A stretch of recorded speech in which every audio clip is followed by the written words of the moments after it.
Good morning, friends and comrades. I'm going to be speaking today in the first video that I've done in a while in English about Che. I'm in the process of writing a book, my 16th book, called If Che Won.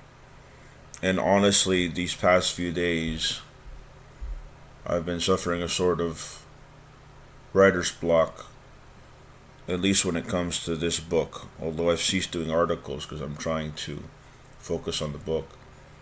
I could just as easily do a video in Spanish talking on this topic, but I don't think Latin Americans need to be told about their hero, about Che. The left is uniting there, unlike here in the empire of the U.S., which is admirable. But I want to talk about something in particular that I think would help inspire me to continue to write again, which were the incredible but very true principles of Che Guevara, of Comandante Che Guevara. I'll give some examples and give the source of those examples so you can verify and look it up yourself.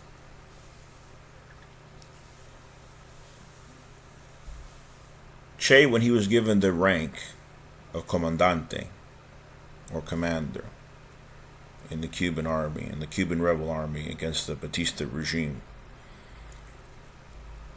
refused to get a raise. I used to think that he kept his payment as the rank of Comandante. No. His entire political career, revolutionary political career in Cuba, he only accepted the salary of a simple soldier. That's a man who left Cuba to fight in Bolivia with 5 children. He was head of the Cuban Bank.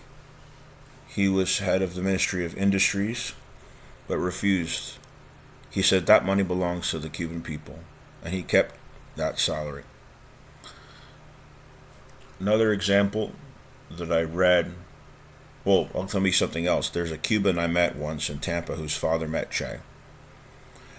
And he gave Che a ride because when Che was on the road in Havana putting his thumb out, the man, of course, recognized him, stopped and picked him up. And he said, "Che, you're head of the Cuban bank right now.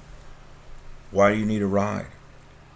He said, "I only take the salary of a soldier. The rest belongs to the Cuban people." And many people have misquoted Che from various comments like that and said the salary of a comandante. I found out from Che's brother, from the book that he wrote, biography of Che, which I'm using for my current book, that it was only of a soldier. And there's also something described in that book. His name's Juan Martin Guevara, or Martin as it's pronounced in English, Guevara. And it says in that book that Che's family were given the same rations of any other family in Cuba at that time, at the height of the U.S. imposed embargo, and that there was an opportunity for their children to get more food one day.